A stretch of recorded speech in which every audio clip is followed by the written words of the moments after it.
The night I graduated, I was supposed to feel nothing but pride. My name is Maya Lane. I'm 23, and I just finished my degree in environmental and biological sciences at the University of Chicago. For years of sleepless nights, lab reports, fieldwork in freezing rain, and the kind of pressure that sits on your chest even when you're trying to breathe. I thought that when the cap came off and the diploma landed in my hands, something inside my family would finally shift. I thought they would look at me and see, for once, that I wasn't a mistake. My parents made sure the world believed they were celebrating a daughter they adored. They rented out the rooftop of the Peninsula Chicago, the kind of place where the glass walls and skyline views make people forget what real life looks like. The city glittered beneath us like a jewelry display. A small orchestra played classical music that floated through the warm air. Servers moved like ghosts, sliding between expensive suits and designer dresses with trays of delicate food and cocktails so pretty they looked fake. Everything was flawless. It was lavish in the way only people with power can make something feel effortless. And the strangest part was that just weeks earlier, those same parents had looked me in the eye and called me useless. A disappointment. The daughter who would never bring honor to the family name. So when they smiled at me that night, when my mother's hand touched my arm in front of guests, when my father raised his glass and said my future was bright, I didn't feel comfort. I felt dread. Because I knew my parents didn't do anything without an agenda. And I knew they didn't suddenly become proud of me out of nowhere. Then it happened. A server set a pre-mixed cocktail in front of me, the clear liquid catching the lights like it was made of crystal. I reached for it automatically, smiling for the cameras and the congratulations, and that's when my eyes caught the smallest movement from my mother, Vivian Lane. It was so quick most people would have missed it. Her diamond-covered hand tilted, almost casually, and a faint dusting of white slipped into my glass. It disappeared so neatly into the drink you could have convinced yourself it never happened. But I saw it. And in that 1 second, everything inside me went cold. My own mother, in the middle of a rooftop full of wealthy strangers and polite applause, was poisoning me. I didn't gasp. I didn't flinch. I forced my face to stay smooth, the way I'd trained it to be my whole life in that house. I lifted the glass like nothing was wrong and kept smiling while every eye waited for the perfect toast moment. Then I turned, graceful and light as if I was just being playful, and I handed the drink to my sister. "Elena," I said, keeping my voice warm, almost teasing. "You should have this. You've always been the one everyone celebrates." Elena beamed. Of course she did. Elena had been beaming her entire life, fed by praise and approval like oxygen. She lifted the glass and drank without hesitation. Under the glittering Chicago skyline, with music swelling behind us and people clapping like this was some movie scene, I realized something I had avoided admitting for years. My family wasn't just cruel. They were dangerous. Before I go further, I want to ask you something. Tell me in the comments where you're watching from. And tell me this too, have you ever had to fight to prove your worth, even when the person trying to break you was someone who shared your blood? Because that night didn't come out of nowhere. It was the ending of a story that had been unfolding since I was small. From the outside, the Lanes were Chicago perfection. My father, Graham Lane, was a pharmaceutical giant, CEO of Lane Biotech, the man magazines loved to frame as a visionary and philanthropist. He spoke at conferences, shook hands with politicians, appeared on business panels, and smiled for photos like he had a heart. But at home, Graham Lane was ice. He didn't measure people by love or loyalty. He measured them by usefulness. To him, Elena and I weren't daughters. We were proof of concept. Pieces in a polished family portrait he used to sell himself to the world. And my mother, Vivian, wasn't softer. She came from a powerful medical family, raised on the belief that reputation mattered more than happiness. She was the kind of woman who could walk into any room and make people straighten their posture without understanding why. Every public appearance was a performance. Every smile was calculated. In Vivian's eyes, Elena was everything. Elena was Harvard Business School with honors. Elena was elegant and charming, already climbing a management track inside Lane Biotech like she'd been born wearing a blazer. At parties, my mother would introduce her like a crown jewel, the rightful heir, the future, the continuation of the Lane legacy. And me? I was just Maya. The second daughter. The extra. The one who didn't fit the script. I remember the first time I truly felt it. I was in elementary school, and I'd competed in a cross-country race. I'd pushed myself so hard my lungs burned.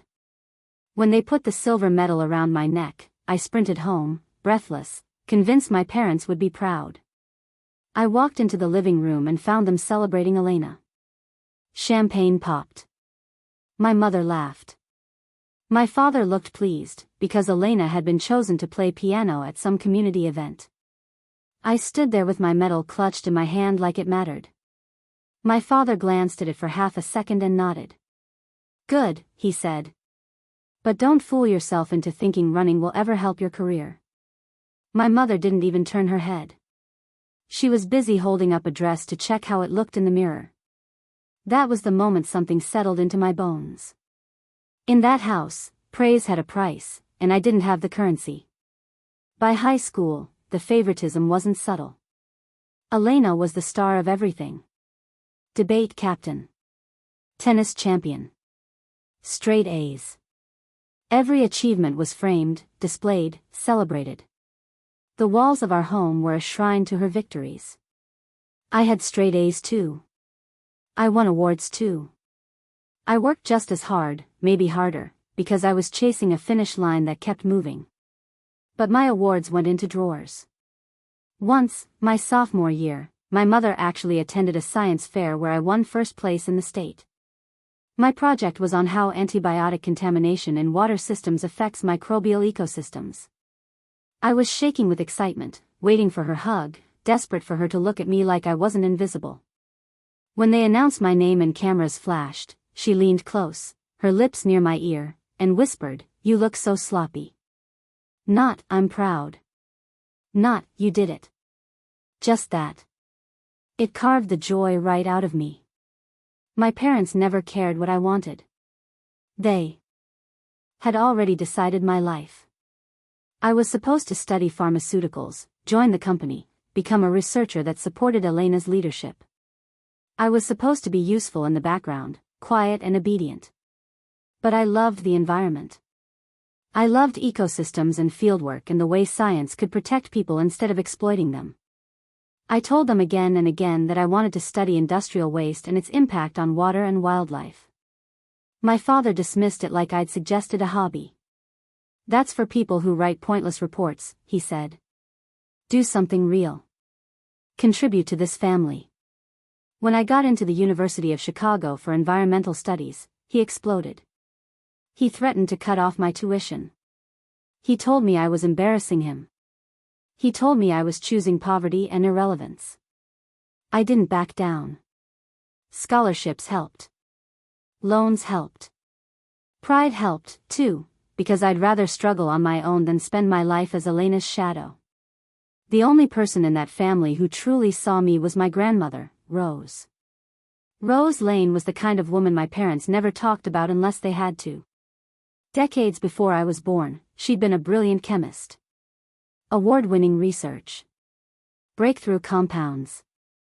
The kind of mind that changed the trajectory of medicine in ways most people never even realize.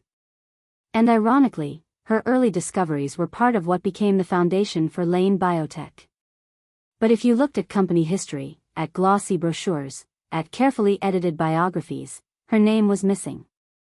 I still remember a day she took me down into her basement and opened an old wooden trunk covered in dust.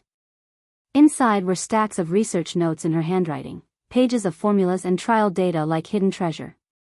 She touched them gently and told me, with this sad little smile, "Those formulas helped launch your father's empire." Then she looked at me and said the sentence that made my stomach twist. "They took my work and erased me, Maya. Because I was a woman." I asked her if she regretted it, and her eyes lit up with this fierce spark I'll never forget. "No," she said. "Science isn't about glory. It's about service. But I do regret letting other people decide my worth." Rose was nothing like my parents. She didn't look at people like assets. She looked at them like futures. And she always told me the same thing, again and again, like she was carving it into my soul. Never let anyone make you smaller, she'd say. If you love the environment, follow it. If you know something is wrong, fight it. Don't become anyone's shadow. Not even this family's. When she got sick, I thought her words were just comfort. A way to make me feel less alone. I didn't realize she was also quietly preparing an escape route. I found out when I was 16, just before she passed. She called me into her room, her hand thin in mine, her voice soft but unwavering. I won't let you be trapped, she told me. Promise me you'll choose your own path. Promise me you won't let anyone buy your silence. I promised.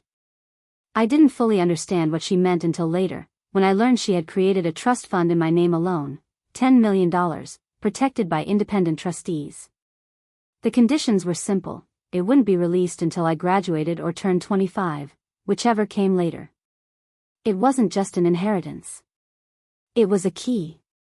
And my parents didn't know it existed, until a few months before graduation. That was when everything changed. And that was when I stopped being just the unwanted daughter. I became a threat. The shift was so subtle at first that if I hadn't spent my whole life studying my parents the way people study weather patterns, I might have missed it. After the lawyer's slip at that finance meeting, my father didn't yell. My mother didn't lecture.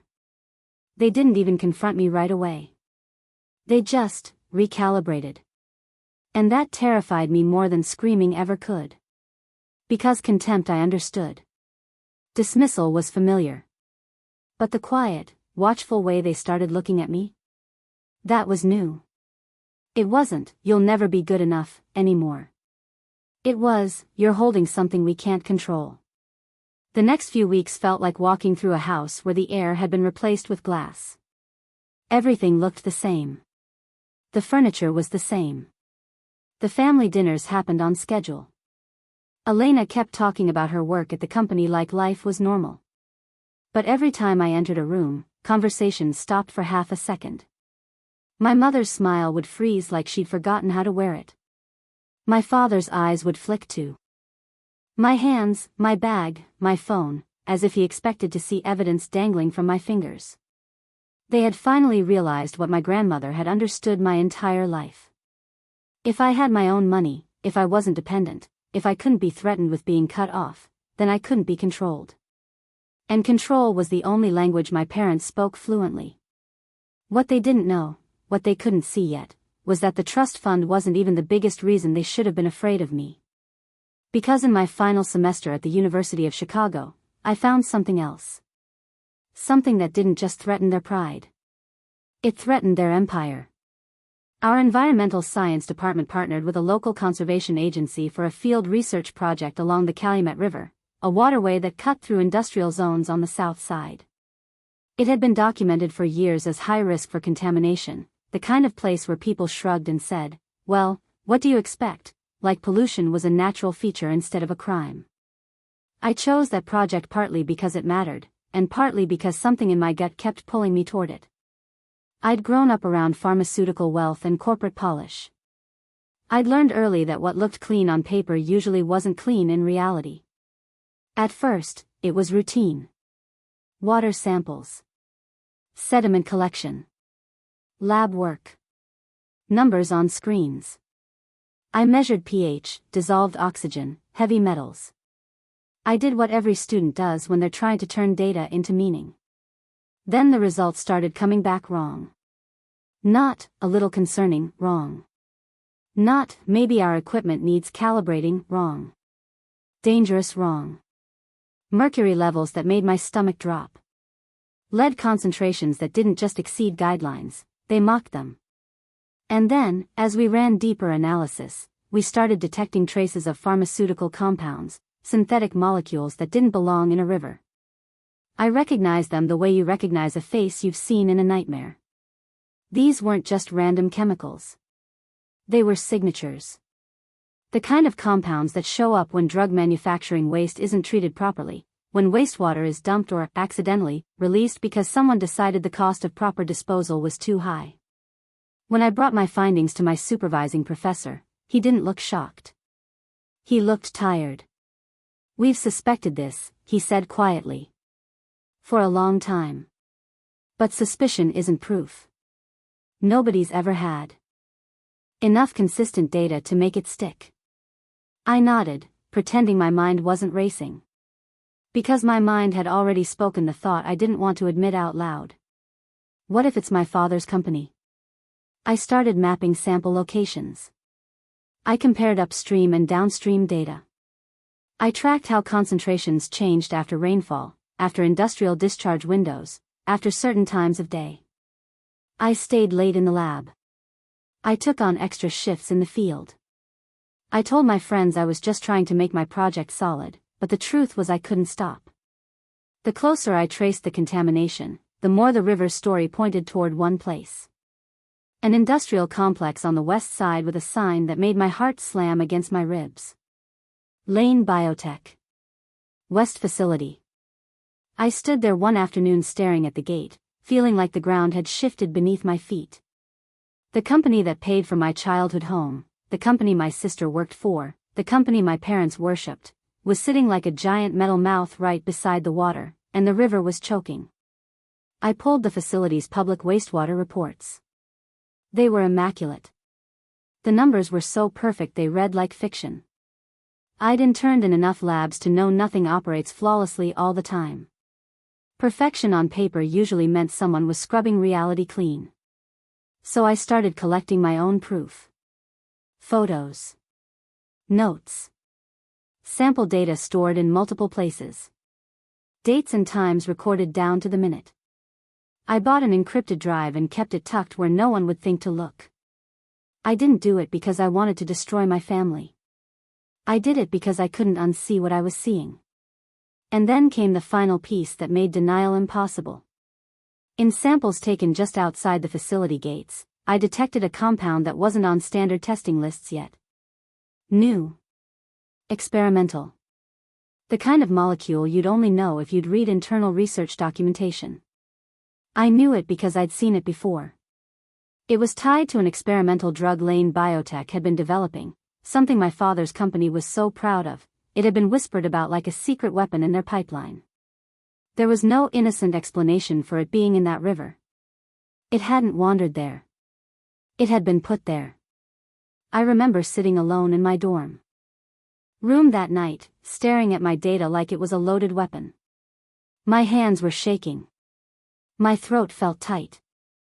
I kept thinking about the communities living along that water, families who didn't have rooftop parties at luxury hotels, kids who played near riverbanks without knowing what was soaking into their skin. Polluted water isn't just a headline. It's cancer. It's birth defects. It's ecosystems collapsing. It's fish dying. It's generations paying for a decision made in a boardroom. I knew if I stayed quiet, I was complicit.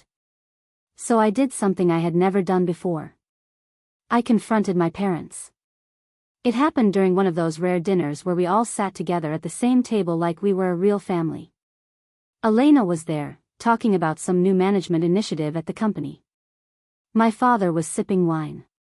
My mother was composed, polished, unbothered. I laid the printed test results on the table like I was placing down proof in a courtroom.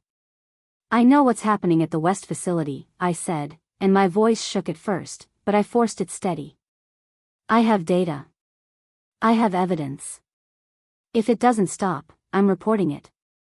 The silence that followed felt like pressure building in my ears. My father lifted his gaze slowly, and his eyes weren't angry the way I expected. They were sharp. Measuring. "Maya," he said softly, which was somehow worse, "you don't understand what you're saying. There are things bigger than you." My mother's hand stayed folded, but I saw the tension in her jaw. "This family survives because of silence," my father continued. For the first time in my life, I didn't shrink. "Silence isn't family," I said. "Silence is complicity." Elena stared at me like she'd never seen me before. Like I'd suddenly stepped out of the shadow she'd always assumed I belonged in. My father didn't argue after that. He didn't need to. He just looked at me the way you look at someone you've decided you can't reason with. That's when I understood, I had crossed a line I couldn't uncross. After that dinner, their behavior changed again. And this time, it was almost sweet. My mother started calling to ask what flowers I wanted for my graduation dinner. She asked what dishes I liked, as if she'd ever cared. My father sent me a short message that made my skin crawl. Congratulations in advance. You've done something good. He had never praised me. Not once. Not in my entire life. So when they announced they wanted to throw a huge graduation party on the peninsula rooftop, a celebration worthy of you, my mother said in that syrupy tone, I didn't feel honored.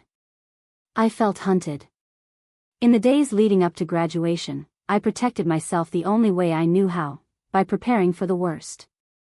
I kept multiple copies of my environmental evidence. One at the university. One on my encrypted drive. One shared quietly with my supervising professor, not with the full story, but enough that if anything happened to me, someone would know where to look.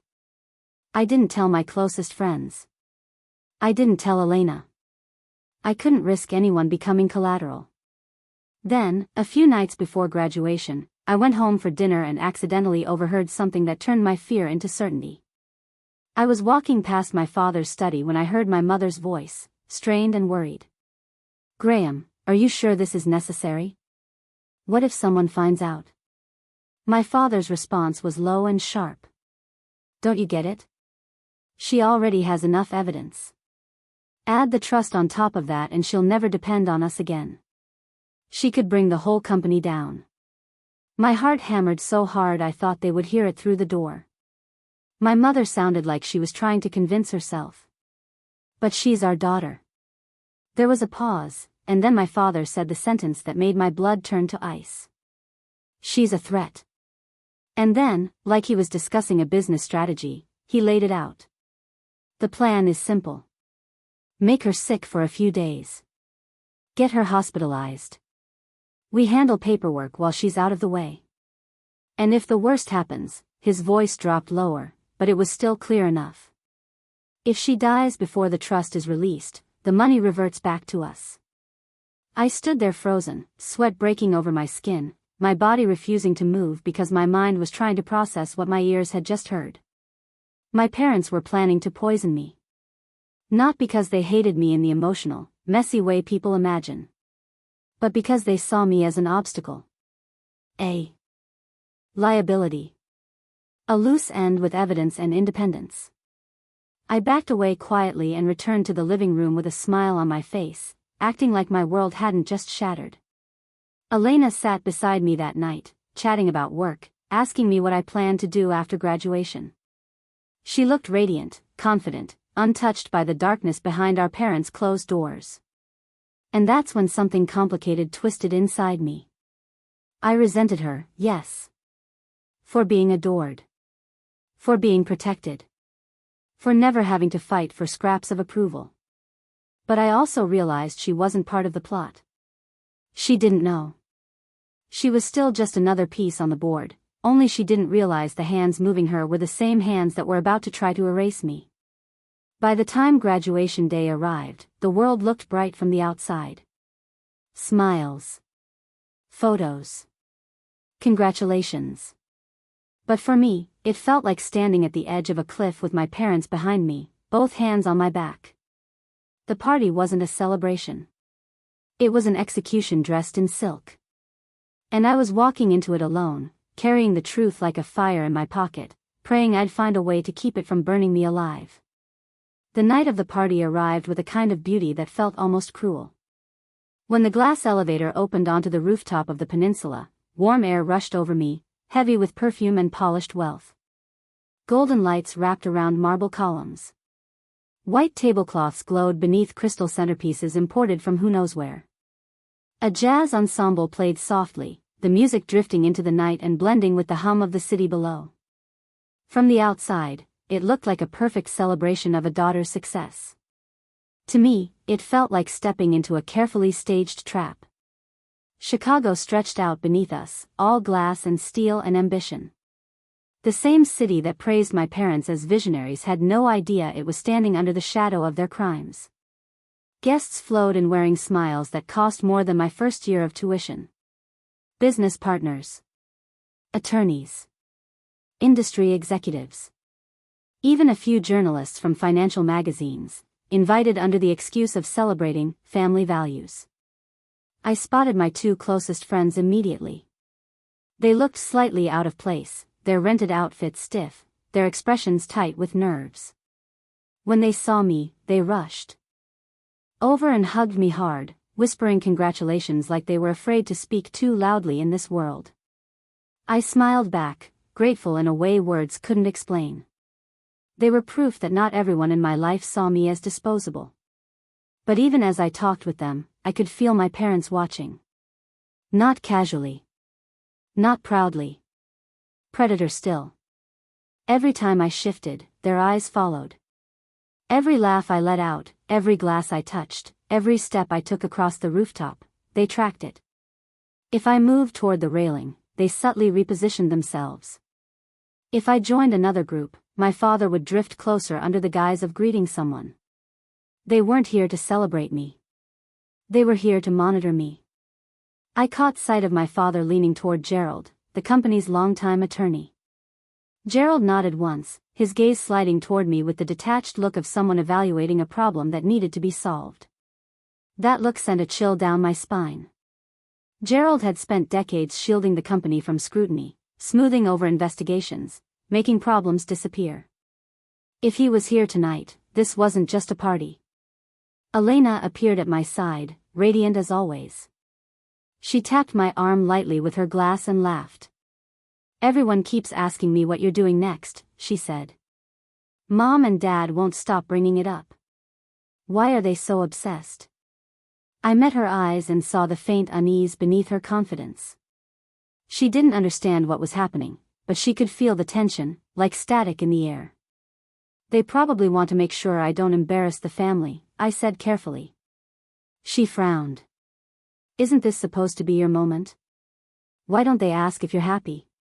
The question sliced straight through me. I didn't answer. I took a sip of water instead, my throat too tight to trust my voice. Across the rooftop, my mother stood among a group of elegant women, laughing softly, her posture perfect. But her eyes never left me. Not once.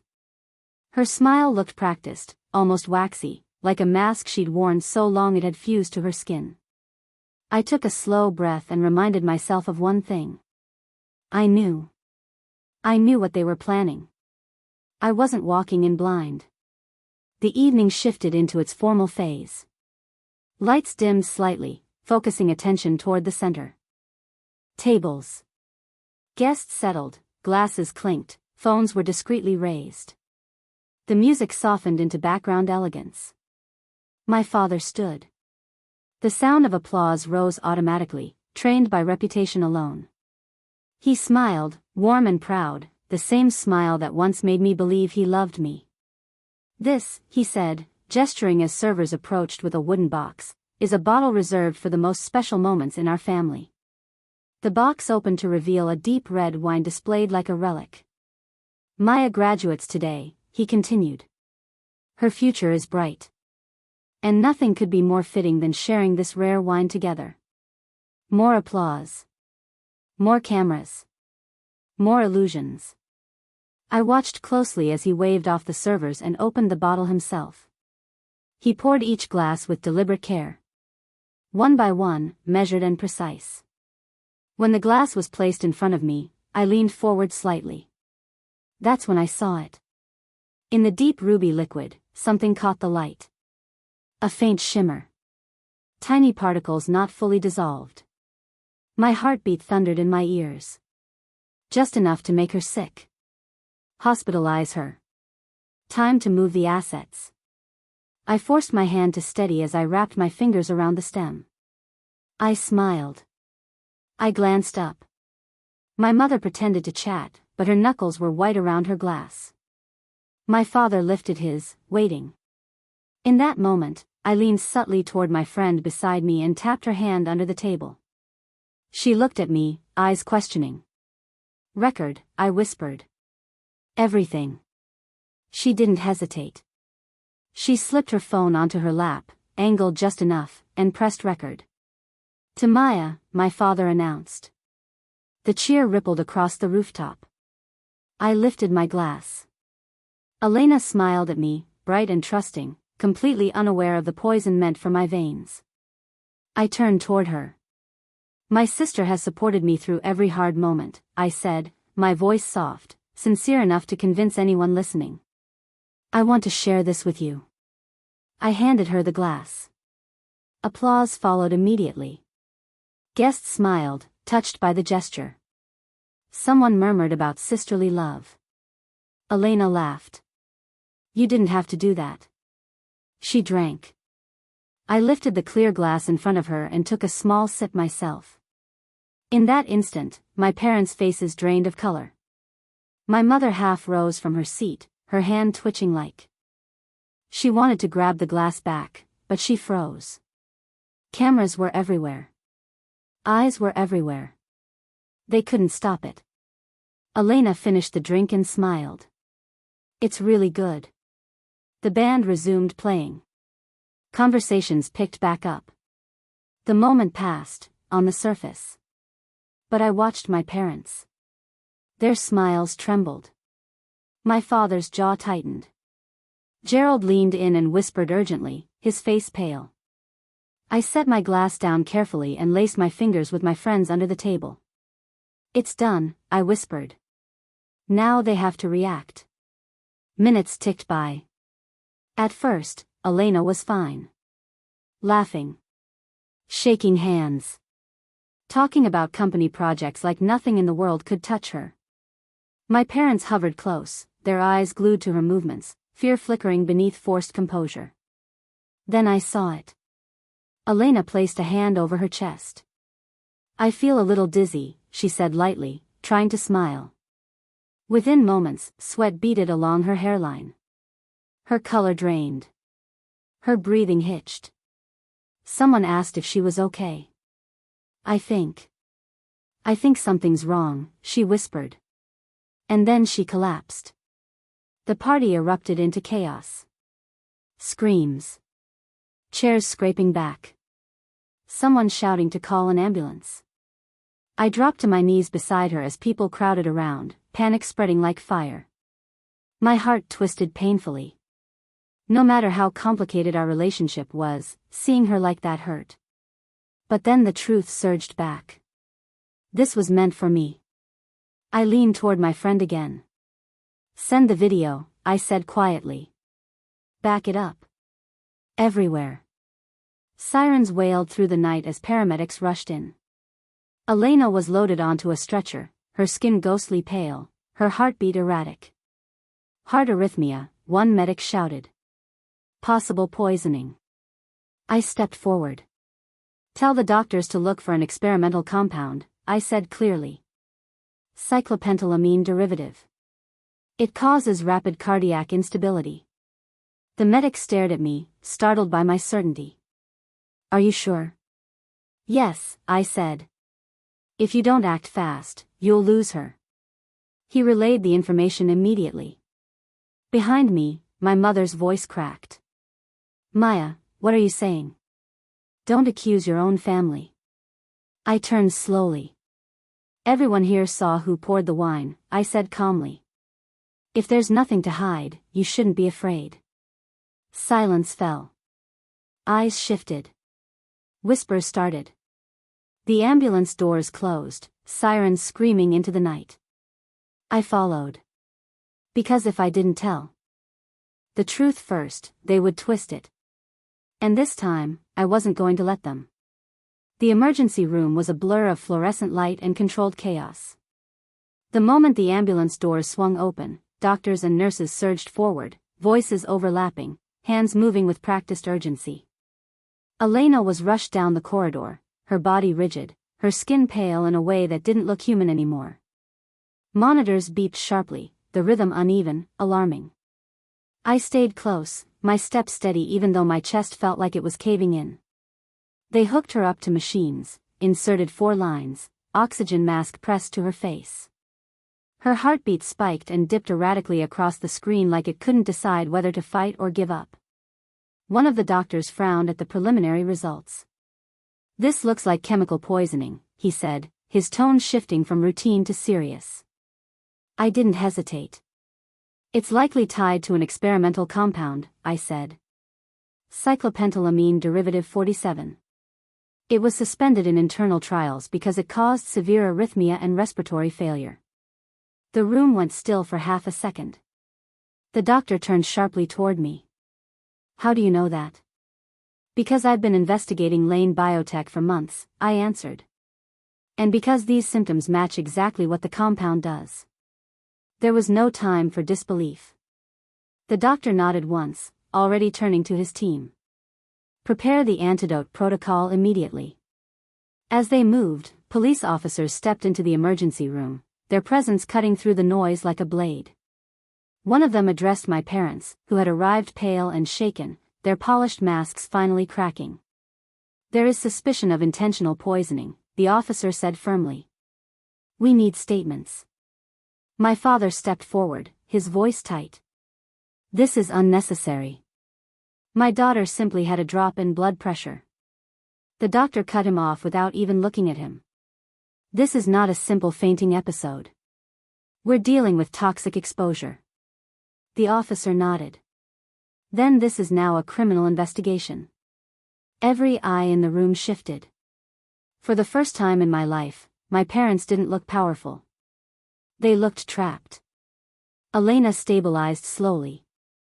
The antidote worked, but only just. A doctor later told me that if we'd arrived even minutes later, the outcome could have been very different.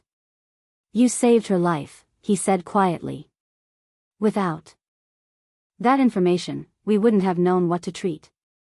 I nodded, my emotions tangled and heavy. Relief clashed with something darker. Because saving Elena didn't erase the truth. My parents had tried to kill one of their daughters. While Elena lay unconscious in the ICU, I sat in a stark white corridor, my back against the wall, my phone vibrating non-stop. Police. Lawyers.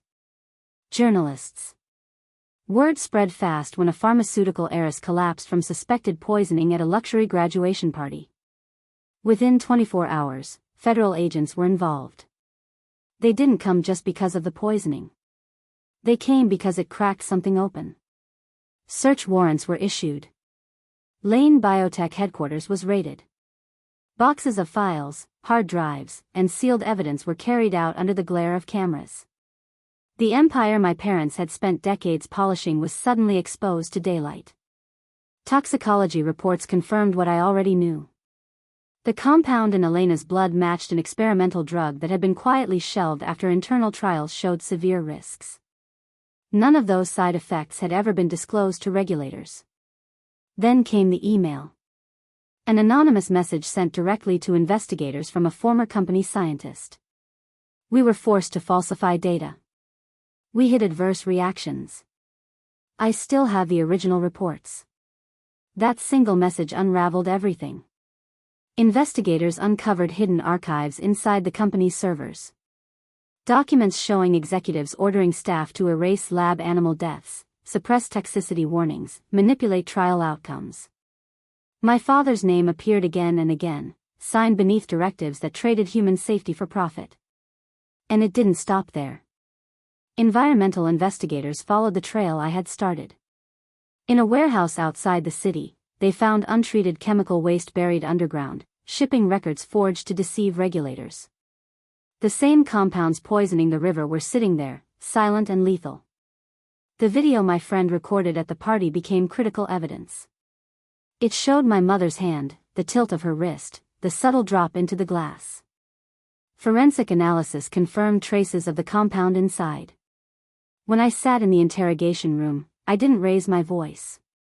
"They didn't just try to control me," I said evenly. "They tried to erase me." The headlines hit the next morning like an earthquake. Pharmaceutical CEO and wife charged in conspiracy to murder daughter. The story exploded. News outlets across the country ran it non-stop. Social media lit up with outrage, disbelief, and a flood of messages from strangers who had lived through their own versions of family betrayal. Months later, the trial began. The courtroom was packed. Cameras flashed. My parents sat at the defense table, dressed in dark suits, their expressions stiff, still clinging to the illusion of authority. Their lawyer claimed it was all fabricated.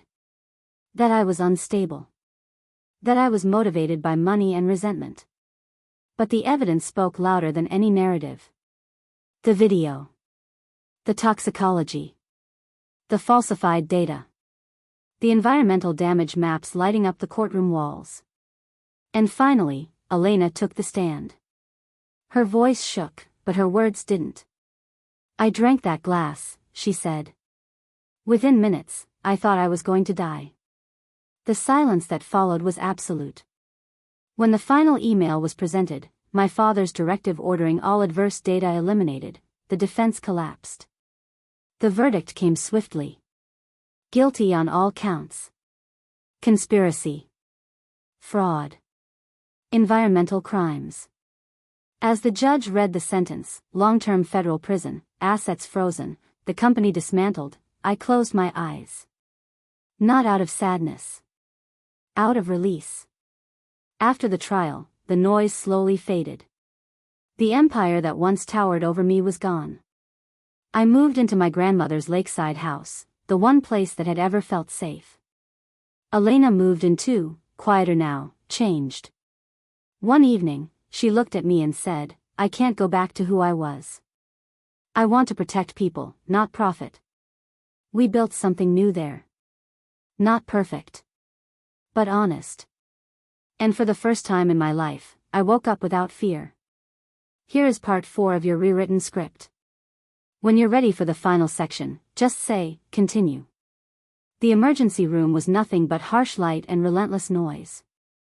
The moment the ambulance doors burst open, everything moved at once.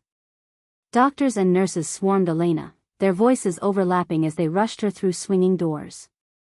Her skin was pale in a way that didn't look human, like all the warmth had drained straight out of her. Monitors were attached to her chest, their sharp beeping cutting through the air, uneven and frightening. I stayed close, my steps steady even though my chest felt tight enough to crush my lungs. 4 lines were inserted. Oxygen pressed over her face. Her heart rhythm spiked and dipped wildly across the screen, refusing to settle.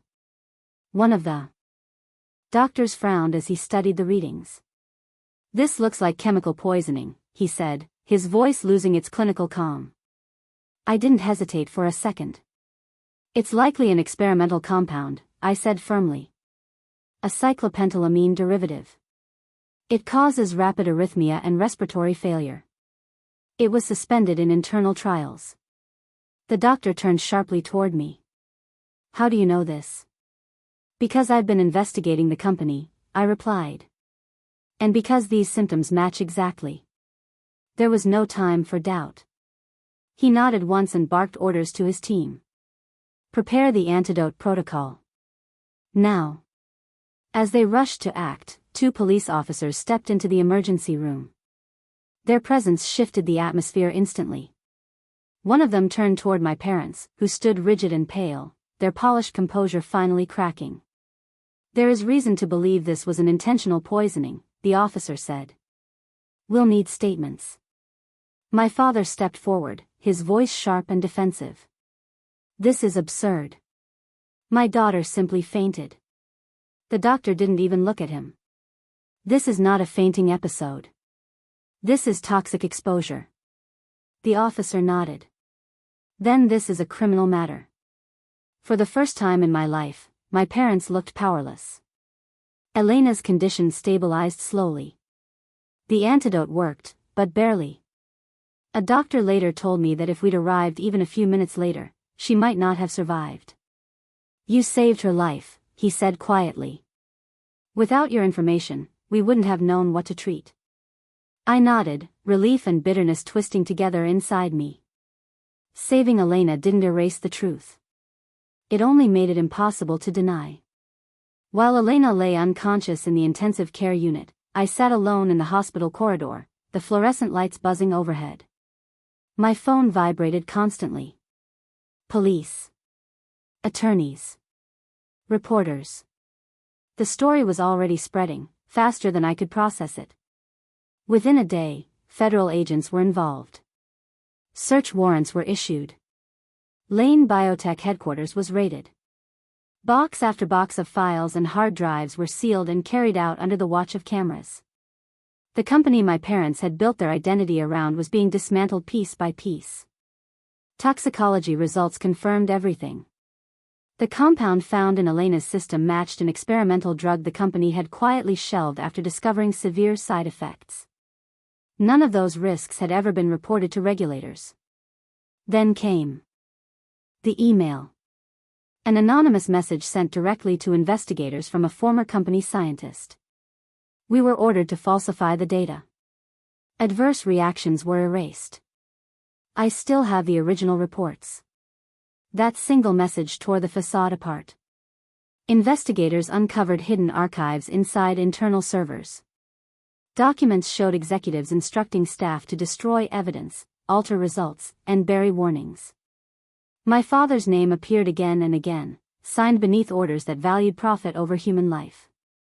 The environmental investigation exploded next.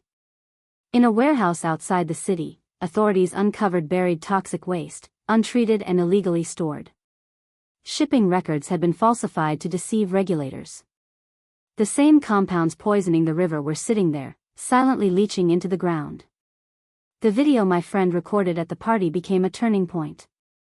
It captured my mother's subtle movement, the tilt of her wrist, the unmistakable act of slipping something into the glass. Forensic analysis confirmed traces of the compound. When I sat in the interrogation room, I didn't raise my voice. They didn't just want to control me, I said calmly. They wanted me gone. The headlines hit the next morning like a shockwave. Pharmaceutical CEO and wife charged in conspiracy to murder daughter. The story went national. Social media exploded. Thousands of strangers shared their own stories of family betrayal, of silence enforced by power. Months later, the trial began. The courtroom was packed. Cameras flashed constantly.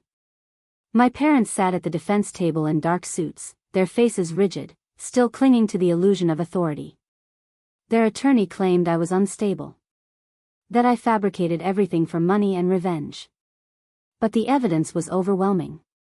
The video. The toxicology reports. The falsified research data.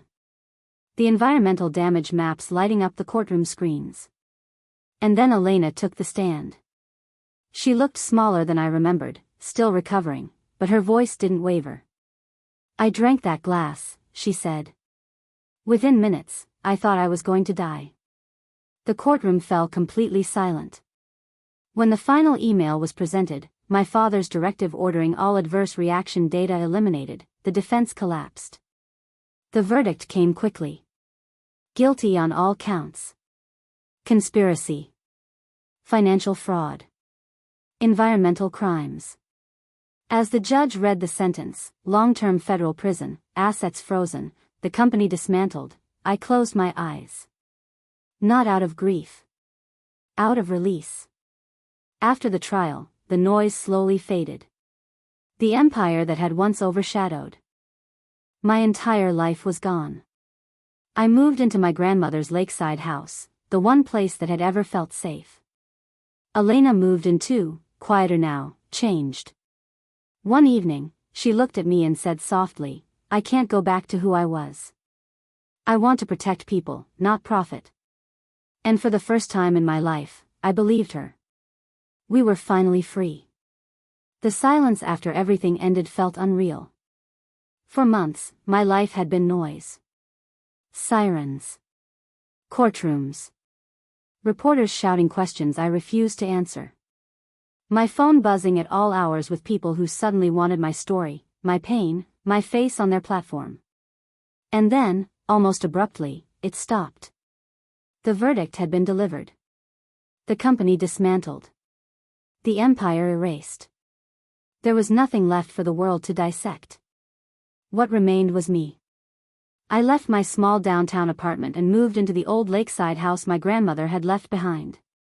The house sat quietly near the water, its wooden porch facing Lake Michigan, the waves lapping gently like they were trying to soothe something broken. The air there felt different. Cleaner. Lighter. As if the walls themselves didn't expect me to perform or prove anything. Elena moved in too. At first, we barely spoke. Trauma doesn't heal on a schedule, and neither of us knew how to exist without the structure our parents had forced on us our entire lives. She wasn't the confident executive anymore. I wasn't the invisible daughter fighting to be seen. We were just two women standing in the aftermath of something that had nearly destroyed us both.